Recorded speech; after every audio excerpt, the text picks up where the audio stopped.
A very good morning, students. So, today we are going to start with another chapter, that is chapter 9, biomolecules. Before I start with this chapter, again I will request all of you that you must follow three steps. That if you are watching my videos, watch this video, write down your notes, and then very important, read NCRT. These three steps, I don't think that except these three steps you need to go through any other thing. These three steps are very important to clear your concepts, right? So if you are watching this video, after that you have to write your notes very specifically. That will help you to understand so many things.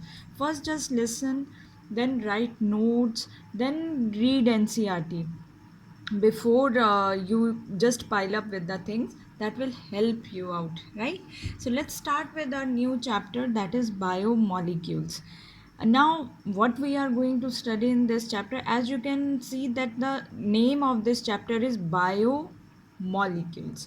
Bio means anything which is present in the living cell or in the living system. So bio, basically biology always deals with the living thing. So in this chapter we are going to discuss those molecules which are present in our living system. Very important molecules. We always say proteins, carbohydrates, amino acids, enzymes, right? But what are these things actually? What is their structure? What is a sugar?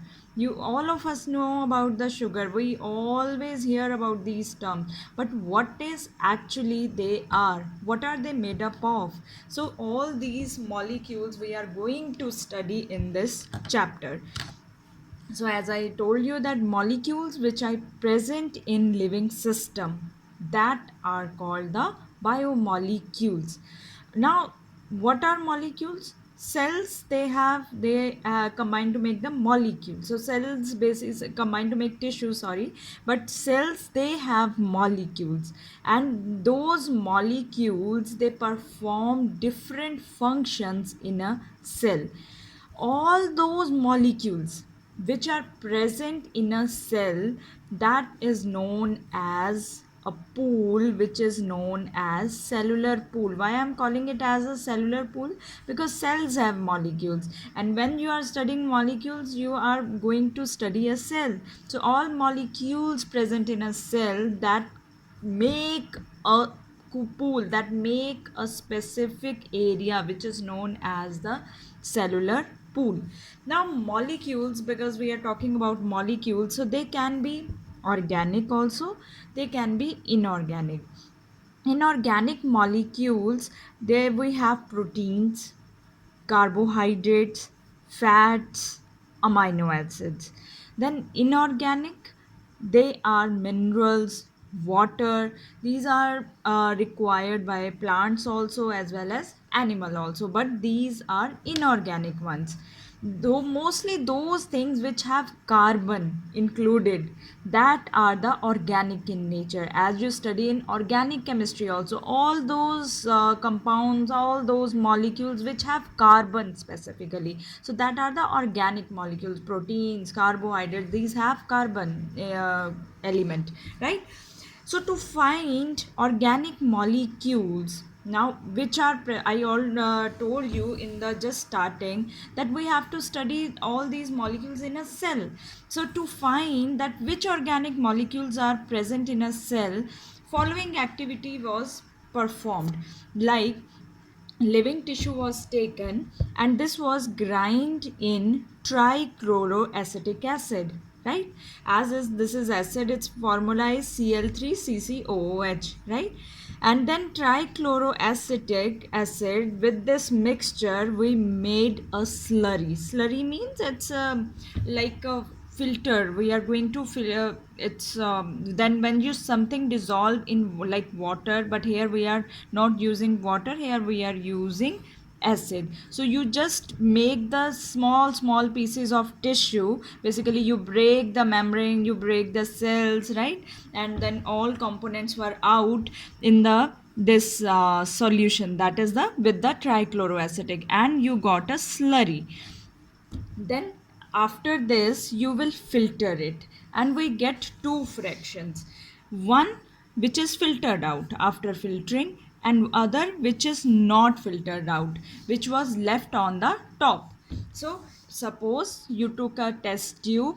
In test tube you put a filter paper to filter the things, filter your living tissue when it was dissolved in trichloroacetic acid. Now you get two types of fraction.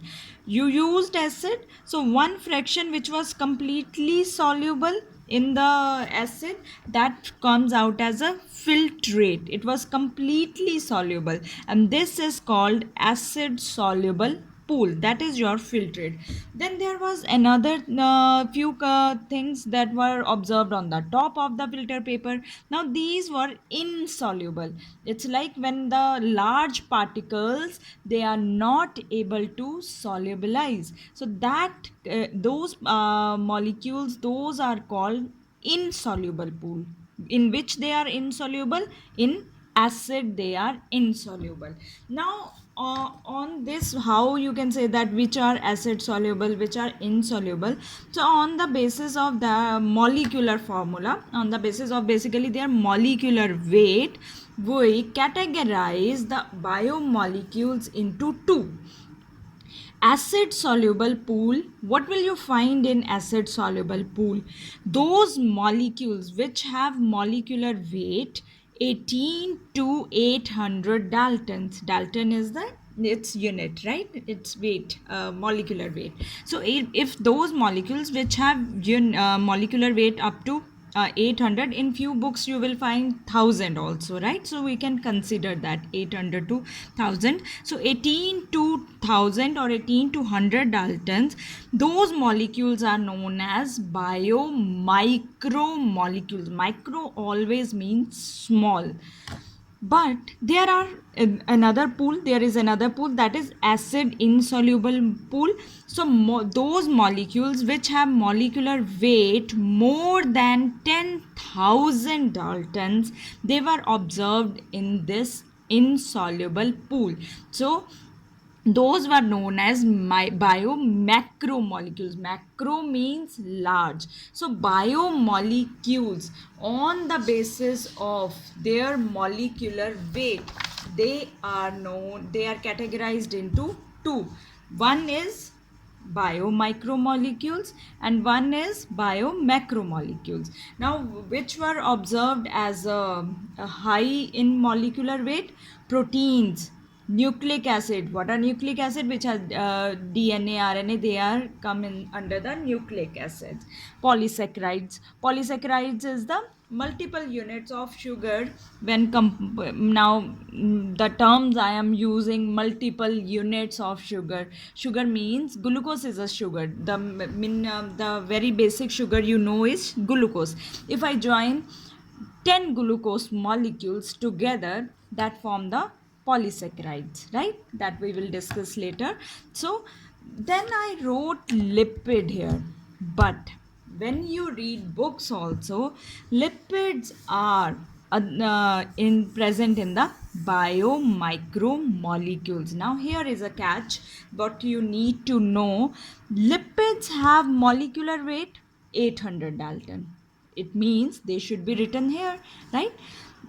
Therefore they should be kept in micromolecules, but they get separated with insoluble pool.